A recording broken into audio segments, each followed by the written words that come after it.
¿quién lo trata?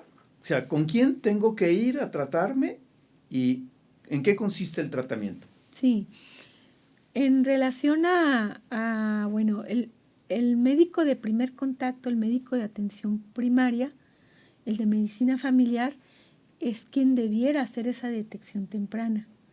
¿Por qué? Porque generalmente los pacientes con factores de riesgo acuden rutinariamente a esas unidades de atención primaria. Cuando la enfermedad ya da síntomas, pues la gente busca la atención del internista o la atención del nefrólogo. Entonces, otra vez depende del estadio de la enfermedad. Pero algo muy importante es que el manejo no es solamente por el médico, sino que tiene que ser un manejo multidisciplinario.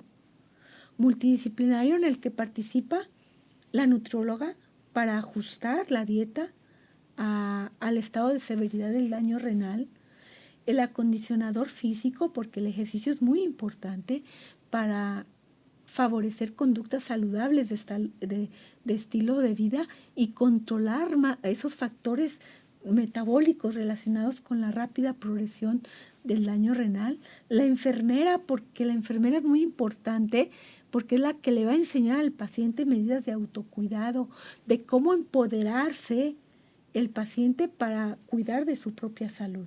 Y la trabajadora social también es importante, porque tenemos que indagar cuál es las redes sociales de apoyo tanto familiares como de su comunidad para impulsar al paciente a empoderarse y adherirse al tratamiento.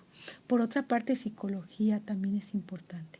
Entonces, lo ideal es que la atención del enfermo con daño renal crónico, independientemente del estadio, sea multidisciplinar y centrado en el paciente. Pero algo muy importante es que el paciente debe de tomar una actitud muy activa. El paciente debe de conocer sus metas ideales de tratamiento. Y el paciente tiene que empoderarse de la importancia que tiene el cambiar su estilo de vida, el cambiar conductas tener una disposición al cambio de conductas negativas de estilo de vida. Ahora, eso es en cuanto a la pregunta que me haces de quién los trata, quién los maneja. Pero la siguiente pregunta de cómo cómo debe ser el tratamiento, es importante considerar que se divide en dos tipos. Las medidas de tipo farmacológico, es decir, los medicamentos, pero también tenemos las medidas no farmacológicas, que tienen mucho que ver otra vez con estilo de vida. En relación a las medidas farmacológicas, básicamente van encaminadas al control de los factores de progresión. Si el paciente es diabético, pues tenemos que utilizar antidiabéticos, incluido insulina o antidiabéticos orales. Cada caso es diferente. El médico debe de tomar la decisión de cómo manejar al paciente en ese sentido.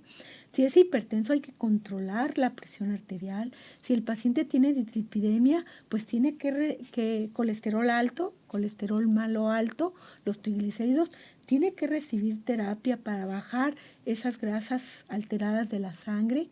Si el paciente, por ejemplo, debe de recibir recomendaciones nutricionales como la disminución de la ingesta del sodio, ¿sí?